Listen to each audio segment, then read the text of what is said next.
Señal directa. Lo hemos comentado en la semana, la polémica que trajo consigo el anuncio que se hizo desde el gobierno de la Ciudad de México del llamado uniforme neutro. Es decir, que tanto niños como niñas en los planteles educativos pudiesen decidir por ellos mismos si acudían con falda o con pantalón. Agradecemos el que nos acompañe para darnos su opinión al respecto a Carlos Martínez, integrante de la Red de Masculinidades Alternativas de Jalisco. Bienvenido. Muy bien, buenas tardes. Muchas gracias por acompañarnos. Nos comenta que esta Red de Masculinidades Alternativas está conformada por diversas instituciones. Sí, es una red interinstitucional que está compuesta tanto por académicos, gente que trabaja en la actividad de aplicación de cursos como la Policía de Zapopan, y está rodeada de varios integrantes, ¿no? Su opinión acerca de este tema, insisto, polémico para la Bueno, mayoría. yo creo que antes de entrar directamente al tema sería bueno acotar un poco los conceptos de género, porque creo que ahí hay revuelto muchos elementos, ¿no? Por género vamos a entender el conjunto de cosas, atribuciones que se le dan a los miembros de una comunidad en función de su sexo, ¿no? Si nacen con pene, se les da un tipo de atribuciones, si nacen con vulva se les da otro tipo de atribuciones. Y a partir de ahí hay una gran confusión de si el género es algo biológico o es algo adquirido. Entonces, el género como tal es una construcción social que no es, digamos, es algo aprendido y por lo tanto se puede modificar. Entonces, creo que es importante aclarar que el género es algo construido y es independiente de la orientación sexual, porque también parte de la convocatoria que se ha dado, así como es que no los hombres no pueden usar falda, ¿no? Como que ese es así como lo que más ámpula ha levantado y se asocia mucho a que quieren feminizar a los hombres, entonces hay una gran política en por la costumbre de la cultura occidental, ¿no? Exactamente, ¿no? Entonces, desde la cultura occidental hay muchos lineamientos de cómo los atributos del hombre debe ser fuerte, debe ser valiente, debe ser como muy arrojado en ese sentido, mientras que los atributos que se le dan a las mujeres tiene que ver más con el que sean sumisas, hay que protegerlas, hay que cuidarlas. En ese sentido, hay como una gran diferencia.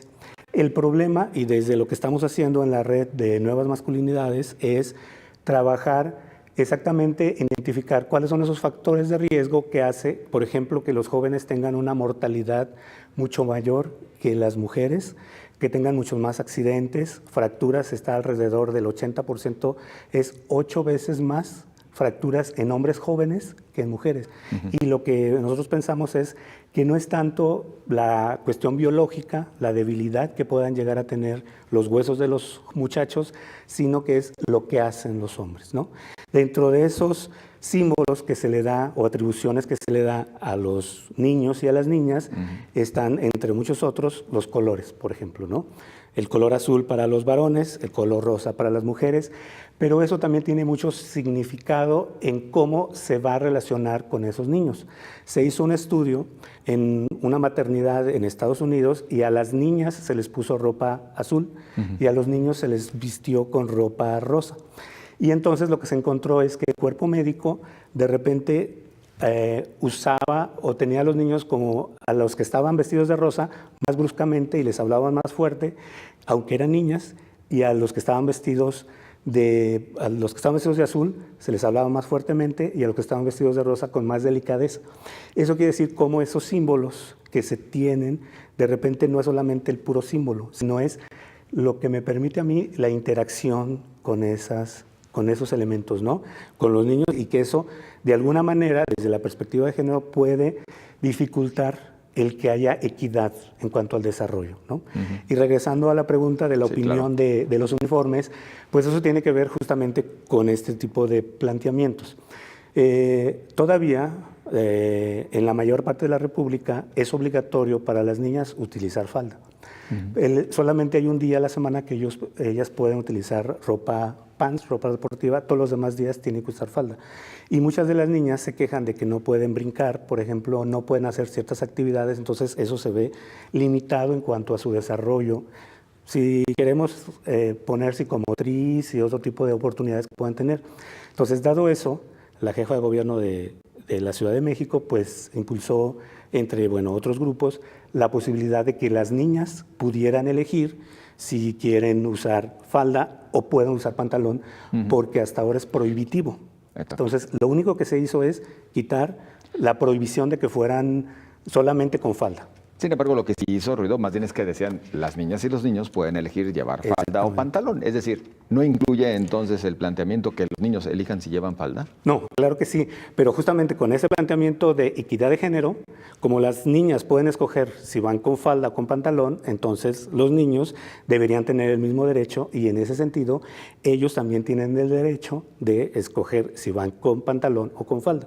Aquí hay que agregar también y la perspectiva de género también es una perspectiva de élite, ¿no? En el sentido de que a los hombres, generalmente en la escala social, se le genera como una mayor dignidad o como un mayor, dentro de la escala social, ¿no? Lo masculino es, digamos, más importante que lo femenino. Entonces, cuando una mujer toma pantalón, pues no hay tanto movimiento en la sociedad, porque desde mediados del siglo pasado las mujeres han usado pantalón y no ha habido problema en cuanto a eso. Ahora que la masculinidad empieza o hay una amenaza a esa masculinidad hegemónica, entonces es cuando los reflectores se ponen al centro y pueden como que tener peligro, ¿no? En ese sentido. El tiempo es el que se nos viene encima. Me están avisando que ya prácticamente nos tenemos que retirar. Tenemos como un minuto. Fallaría más bien la forma como se dio el mensaje, partiendo pues sobre todo de un tema. La sociedad en este momento como nunca está hipersensible y está polarizada. Los buenos, los malos, los chairos, los fifís. ¿No sería que el mejor mensaje hubiese sido en este momento que niñas y niños vengan vestidos como quieran? Yo creo que cualquier intento por romper la brecha de género es importante y es laudable, aunque va a tener siempre sus asegúnes, ¿no? Siempre va a tener sus detractores, pero yo creo que les diría a la gente que no se preocupe, no va a haber una revolución porque los niños se van a poner falda, porque realmente los niños no creo que vayan a optar, porque no es una cuestión de privilegio, sino es pérdida. En ese sentido de escala social van a perder un poco en ese sentido, entonces no creo que muchos quieran, ¿no? No sé si me da tiempo para un ejemplo de un niño de 5 años que sus papás en su graduación de kinder dijeron que iban a llevar toga y ese niño no hubo manera que se pusiera la toga porque decía, es que yo no soy niña. Yo no puedo usar vestido, entendiendo que para él la toga era como un vestido, ¿no? Entonces, por eso creo que no va a haber tanto problema en ese sentido, más bien son las reacciones entre los grupos, ¿no? de poder, de alguna manera, ¿no?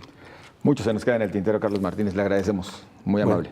Muchas gracias por la invitación. Muchísimas gracias, integrante de la Red de Masculinidades Alternativas de